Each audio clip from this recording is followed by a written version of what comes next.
Good evening and thank you for joining us for KREM 2 News at 11. Let's get started. Plans to build 4,500 homes and apartments along Hutter Road in North Idaho, getting some pushback from neighbors in the area who are worried about what the development could mean for traffic and quality of life. KREM 2's Kyle Simchuk looking into the plan and the reaction it is already getting. Kyle? Well, there was an open house tonight where people could share some of their concerns. The project is called Coeur Terre, and those homes and apartments would be built over a 20 to 30-year period. Some people in the area are already determined to make sure it never happens. We will be looking directly across the street at what they're going to be building.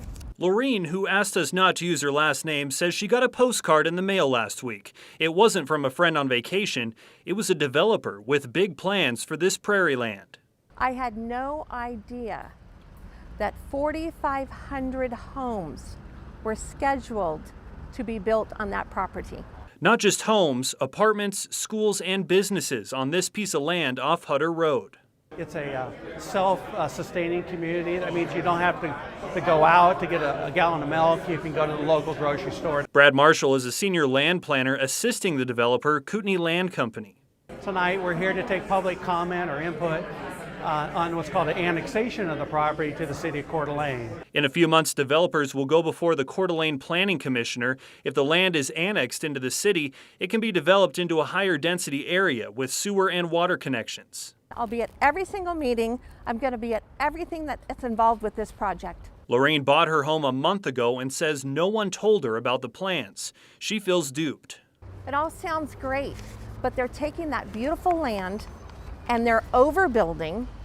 It could be done responsibly, but that is going to heavily impact our roads, traffic, which is already a big problem in that area. It's a public process, and certainly everybody has a right to their thoughts and their feelings. We're going to incorporate that into the project design and share that. Well, this is Idaho, and we have a lot of land to expand. But the question we have to ask ourselves is the level of expansion something that we actually agree with? Everybody's saying this is a forced need. That's not true. Growth is a choice. It's not a requirement, right? We can choose our growth rates. We can choose how we want to move forward. And if the plans are approved by the Coeur Terre City Planning Commissioner and the City Council, construction could begin in 2 years. Mark? Kyle, thank you very much. New tonight, City Council member Jonathan Bingle has filed an ethics complaint against the Continuum of Care Board Chair Ben Stuckert. He's alleging that Stuckert violated ethics through, quote, improper actions in shelter process. According to the city, the complaint states that Stuckert, who is a project manager for Jules Helping Hands, participated in a board meeting to recommend a new homeless shelter. Although he recused himself from the vote, the complaint states that his participation in discussions, quote, violated the COC's conflict of interest policy.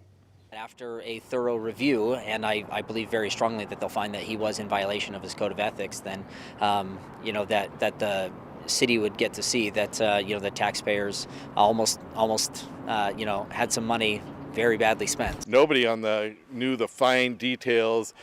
The 30 different people in the meeting didn't have any concerns with my actions at all during the process. So I just find it political grandstanding at this point. In a press release, the city also said that Stuckert has a well-documented history of ethics trouble and past allegations of conflict of interest. In 2021, the Washington State Auditor reported that Stuckert may have violated conflict of interest ordinances when he allegedly helped steer a contract to Jules Helping Hands. In this latest instance, Stuckert reiterated that he recused himself from voting and maintains that he did nothing wrong. Idaho Governor Brad Little will be in Coeur Terre tomorrow to talk about his Leading Idaho plan. He'll host a press conference to discuss investments into Lake Coeur Terre and water quality. The governor signed the $252 million Leading Idaho infrastructure bill back in March, and that bill gives local governments funds to repair roads, bridges, and launch other projects across the state. All right, let's talk weather. It was a beautiful day across the inland Northwest with warm temperatures. In fact, we nearly hit 70 degrees. Right now, almost 60 degrees at 11 o'clock tonight. Chief Meteorologist Jeremy Legoo in the Outdoor Weather Center. Jeremy, you're saying, don't get used to it. Yeah, in fact, Mark, something interesting about our temperature right now, we sit at 58 degrees, and 58 degrees is our forecast high temperature for tomorrow and likely the warmest we get in the next week. Ugh. Yeah, it's a stark shift. However, this stark shift in temperatures comes with some needed moisture. So as we move through the next few days, keep that in mind. It's one of those ones where we just got to say, hey, we need the moisture. And I know that sounds cliche, but it's true. We still have 50% of the state in drought. So tomorrow morning when the showers start, keep in mind that it's light at first, but picking up in intensity. And when the heavier rain arrives through the middle of the day, we need the moisture. So as that moves in, it eventually moves out, and all said and done, about 1/10 to 1/4 of an inch of moisture for eastern Washington, and that is needed moisture. I know it sounds like I'm just beating that one to death, but yes, it is going to be the case. Temps don't drop too much more overnight because of that moisture moving in. Low 50s turn into upper 50s tomorrow afternoon, and we're talking a chilly few days ahead. I've got the full forecast coming up in just a bit. Sounds good, Jeremy. Thank you very much. The Seattle Sounders made history tonight, becoming the first ever MLS team to win the CONCACAF Champion League title. That's a tough one to say. The Sounders topping Puma's A-Liga MX team 3-0 tonight. With the title, the Sounders secure a spot in the FIFA Club World Cup. Raul Ruidíaz started the scoring for Seattle with a goal in the 45th minute. He'd later score in the 80th, and Nicolas Lodero sealed the deal to make it 3-0 in the 88th minute. An historic win for the Sounders and the MLS. Congrats to them. Well, people could soon be getting money deposited right into their bank accounts. The tax filing program TurboTax will pay $141 million to customers all across the U.S. for misleading promises of free tax filing services. The California-based company was found to be using deceptive tactics like a free ad campaign to steer low-income tax filers away from free federal resources. They were assuming their tax return would be free when in reality, not everyone who qualified received their services for free. So do you qualify to receive money in TurboTax settlement? Well, restitution will be provided to customers who started using the free edition for tax years 2016 through 2018 and those who had to pay to file even though they were eligible for the free version offered through the IRS Free File program. Those who qualify can expect to receive direct payments of $30 for each year they were deceived into paying. Now to Night Beat with a quick look at today's top stories. Hamilton has officially taken over Spokane, from selling out the first Interstate Center for the Arts all the way to packing our local hotels and restaurants. When Broadway comes to town, business owners say they know they need to prepare for a bump in business. Hamilton's a big show, super popular. They're running it for 3 weeks, so we knew we were probably going to get hit pretty hard. We had every table reserved by 3 days ago.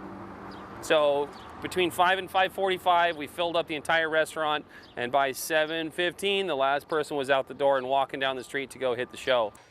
Wiley's Bistro is less than a half a mile away from the first Interstate Center for the Arts. Michael Wiley, the owner, says he adds staff and condenses the menu when considering bigger crowds. He says he has capacity for 49 people and reservations completely booked through the weekend. Meantime, the director of marketing for Davenport Hotels says the same thing there. According to her, Table 13 across the street from the Interstate Center saw more than 100 customers on the opening night of the show. This week, music lovers can get tickets to some shows at the Spokane Arena and the Gorge Amphitheater for just $25. At the arena, there are 4 shows for the reduced price, including New Kids on the Block, Machine Gun Kelly, the Backstreet Boys, and Korn and Evanescence. Meanwhile, at the Gorge, you can see Millennium, the Chicks Tour, and Jack Johnson for just $25. A battery materials company has purchased a 600,000 square foot facility in Moses Lake, and that facility will be used to manufacture lithium-ion anode battery materials for the automotive and cell phone industries. The company, named Scylla, based in California, said today the facility will bring hundreds of new jobs to Central Washington. Production lines at that facility will start in the second half of 2024 and reach full production in 2025. The company also says the Moses Lake site has the potential for exponential growth that could power 2 million to 10 million electric vehicles per year. And that was your Night Beat. To learn more about any of these stories, just text us the word night to 509-448-2000 and we'll send them directly to your phone. All right, don't go to bed just yet. Today, city officials are saying violent crime across Spokane is getting out of control after 6 shootings in just 24 hours. What's being done to address it? Coming up next. And before we head to the break, just a reminder, the Creme Cares Diaper Drive is happening right now, and all money raised goes to buy diapers for families in need.